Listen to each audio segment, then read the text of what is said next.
Weight loss ஆகுறது டேஞ்சரஸா? ஆமா. 6 மாசத்துல உங்களோட பாடி வெயிட்ல இருந்து 5% டயட் எதுவும் பண்ணாம, எக்ஸசைஸ் எதுவும் பண்ணாம குறையிறீங்க.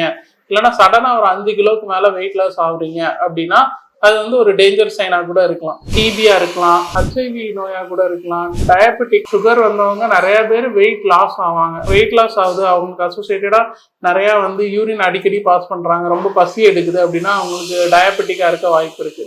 அப்படி இல்லையா, ரொம்ப வெயிட் லாஸ் ஆகுது, பசியே எடுக்க மாட்டேங்குது, டெய்லி சாயந்தரம் காய்ச்சல் வருது, நைட்டு தூங்கும் போதெல்லாம் வேர்க்குது அப்படின்னா அவங்களுக்கு டிபியா இருக்க கூட வாய்ப்பு இருக்கு. இல்ல எனக்கு நான் பசியே எடுக்க மாட்டேங்க, நிறைய வெயிட் லாஸ் ஆகுது, எலும்புலாம் ரொம்ப தெரிய ஆரம்பிக்குது, அந்த மாதிரி கேசஸ்ல நம்ம கேன்சர் ஸ்கிரீனிங்குமே ரொம்ப அவங்களுக்கு கன்ஃபார்மா பண்ணி பார்க்கணும். நார்மலா நம்ம வெயிட் லாஸ் பண்ணும்போது வந்து நமக்கு வந்து கொழுப்பு தான் வந்து உடம்புல இருந்து கரையும். ஆனா இந்த மாதிரி ஏதாவது நோய் இருக்கிறதுனால நமக்கு வெயிட் லாஸ் ஆச்சுன்னா அவங்களோட மசில் வந்து குறைய ஆரம்பிக்கும். இதுக்கு நம்ம என்னென்ன எவால்வேஷன் ஃபர்தரா பண்ணணும் அப்படின்னு பார்த்தீங்கன்னா, ஒரு பேசிக் பிளட் டெஸ்ட்ல இருந்து ஆரம்பிக்கலாம். ஸோ வெயிட் லாஸ் உங்களுக்கு ஆகுதுன்னு தெரிஞ்சதுன்னா கண்டிப்பா நீங்க உங்க டாக்டரை போய் பாருங்க.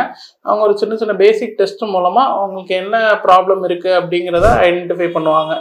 இது மூலமா நீங்க உங்களோட ஃபர்தரா டிசீஸை வந்து ஏர்லியா டயக்னோஸ் பண்ணிக்கலாம். ஸோ வெயிட் லாஸ் ஆகுது நல்லது தானே அப்படின்னு நினைச்சிட்டு ரொம்ப நாள் இருக்காதீங்க.